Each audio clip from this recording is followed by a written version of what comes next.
జై హో బీజేపీ.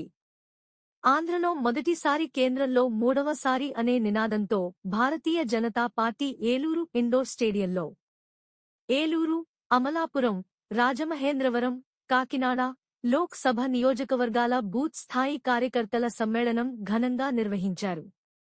ఈ కార్యక్రమంకు ముఖ్య అతిథిగా దేశ రక్షణ శాఖ మంత్రి రాజ్నాథ్ సింగ్ పాల్గొన్నారు.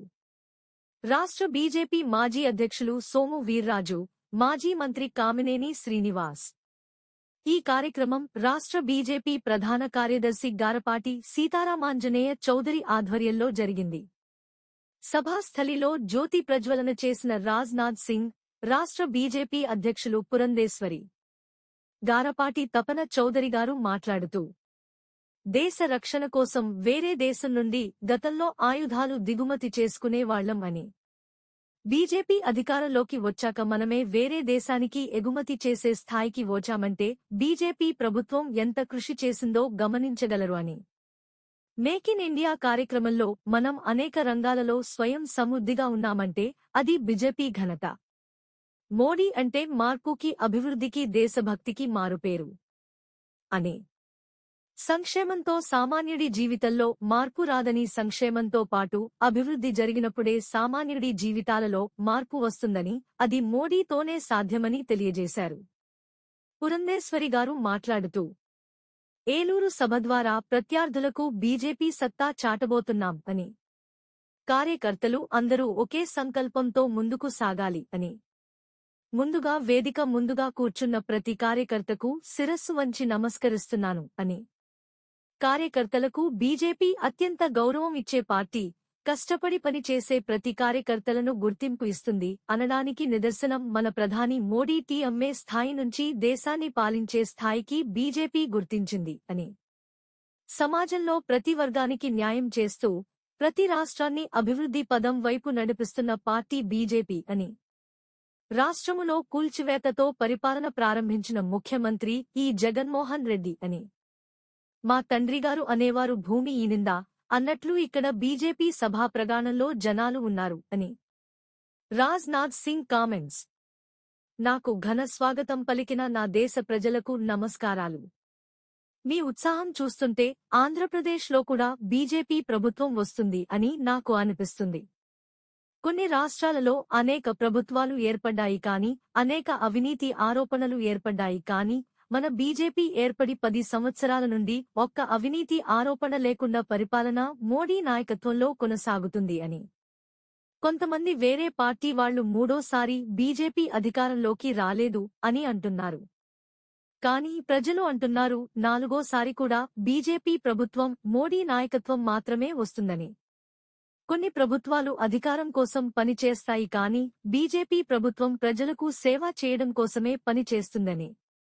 భారతీయ జనతా పార్టీ ఏమి చెబుతుందో అది చేసి చూపిస్తుందని. కేంద్రంలో పూర్తిగా బీజేపీ ప్రభుత్వం ఏర్పడ్డాక జమ్మూ కాశ్మీర్ను భారత్లో విలీనం చేసిన సత్తా ఉన్న పార్టీ బీజేపీని.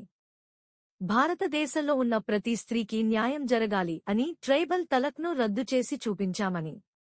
మేము రెండోసారి అధికారంలోకి వస్తే రామ మందిర నిర్మాణం పూర్తి చేస్తాం అని చెప్పినట్లు చేసి చూపించాం. రాముడు తన సొంత ఇంటికి వెళ్లాడు. ఇది బీజేపీతోనే సాధ్యమని. బాలరాముడుకి ప్రాణప్రతిష్ఠ చేసిన ఘనత బీజేపీ పార్టీకే దక్కింది. అనేక ప్రభుత్వాలు మేము చేస్తాము అని చెప్పాయి కానీ ఎప్పుడు చేస్తారు ఖచ్చితంగా చెప్పలేకపోయారు. కానీ బీజేపీ చెప్పినట్లు చేసిందని ప్రపంచ ఆర్థిక సంస్థలు అన్ని చెబుతున్నాయి. 2027 నాటికి భారత్ ఆర్థికంగా ఎదుగుతుంది అని.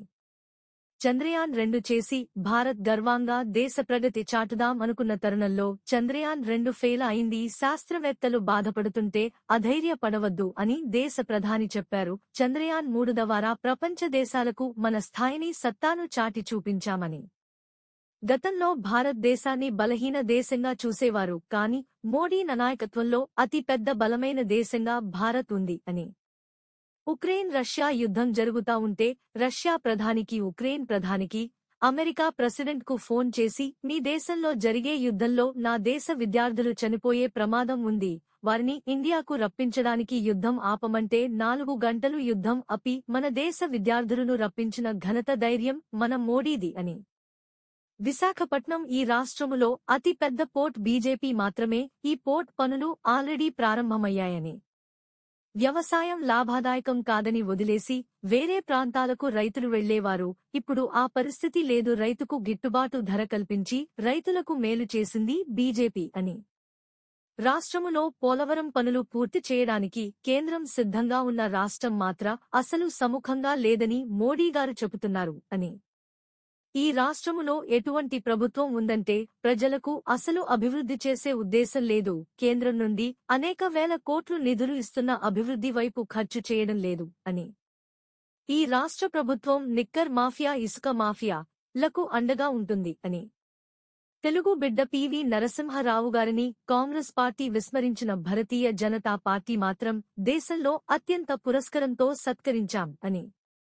కొన్ని పార్టీలు కుటుంబ పాలనలో అధికారం ప్రజలు ఉండాలని కోరుకుంటూ కుటుంబంలోనే దేవుడ్ని చూడమంటాయి. కానీ బీజేపీ పార్టీ మాత్రం ప్రజల్లోనే దేవుడ్ని చూస్తుంది అని.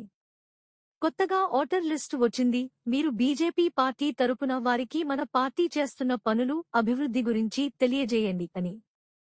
ఎందుకు బీజేపీ రావాలో చెప్తున్నా. అభివృద్ధి కావాలా? బీజేపీ రావాలని. పెట్టుబడులు రావాలంటే బీజేపీ రావాలని. కోట్ల ప్రజలకు రేషన్ బియ్యం ఉచితంగా అందాలంటే బీజేపీ రావాలి. అందరికీ ఉద్యోగాలు రావాలంటే బీజేపీ రావాలి అని. అవినీతి లేని పరిపాలన కావాలంటే బీజేపీ రావాలి. ఆంధ్రప్రదేశ్లో కూడా రాబోయే రోజుల్లో పార్లమెంట్లో బీజేపీ సభ్యులు ఉంటారని నేను ఘంటా పదంగా చెబుతున్నా అని తెలియజేశారు. बहनों भाइयों, आप लोगों ने बहुत ही गर्मजोशी के साथ हम लोगों का स्वागत किया है। आपने फूलों की हार पहनाकर स्वागत किया है, आपने तालियां बजाकर स्वागत किया है। लेकिन भारत की परंपरा है और शिष्टाचार का तकाजा है, स्वागत और अभिनंदन कभी एक तरफा नहीं होना चाहिए। इसलिए मैं भी अपनी तरफ से शीश झुकाकर देवतुल्य कार्यकर्ताओं का हार्दिक अभिनंदन करता हूं। आप सभी का मैं स्वागत करता हूं।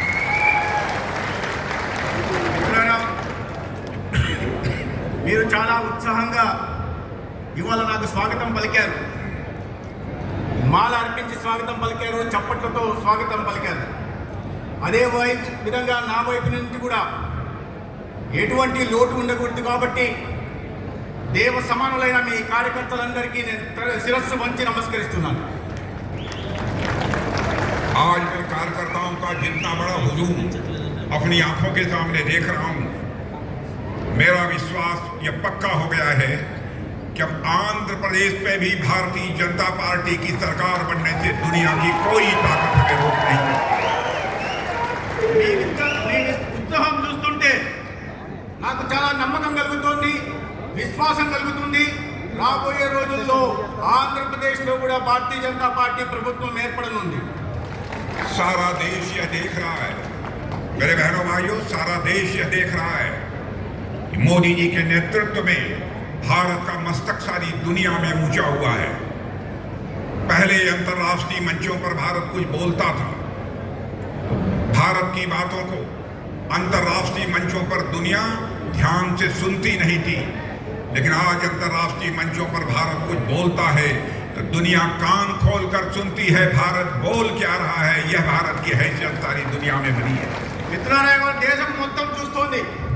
గతంలో భారతదేశం ఏదైనా చెప్తే అంతర్జాతీయ యవనిక మీద ఎవరు పట్టించుకునే వాళ్ళు కాదు.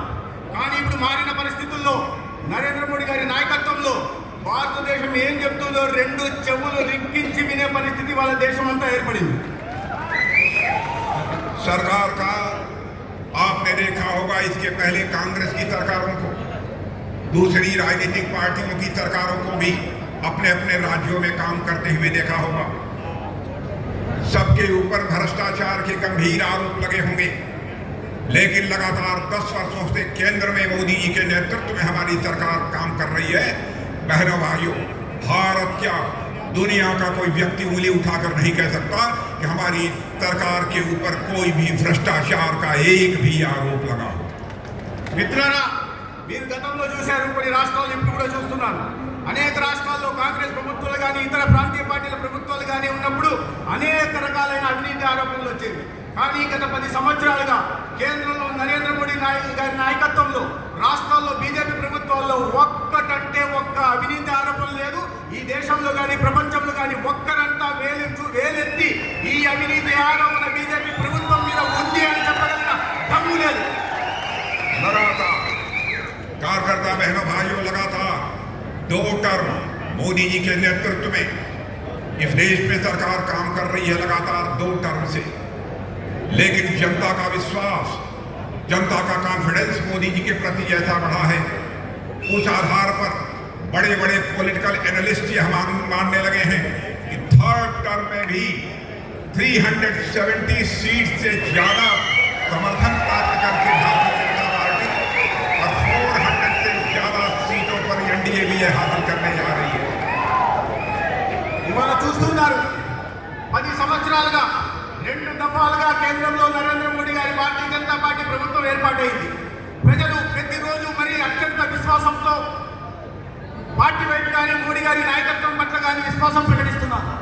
మీరు మీ విశ్వాసం బొమ్ము చేయకుండా వచ్చే ఎన్నికల్లో భారతీయ జనతా పార్టీకి సొంతంగా 370 సీట్లు, ఎన్డీతో కలిపి 400 సీట్లు రావడం పక్కా అనే విషయాన్ని మీరు గుర్తుపెట్టుకోండి. कुछ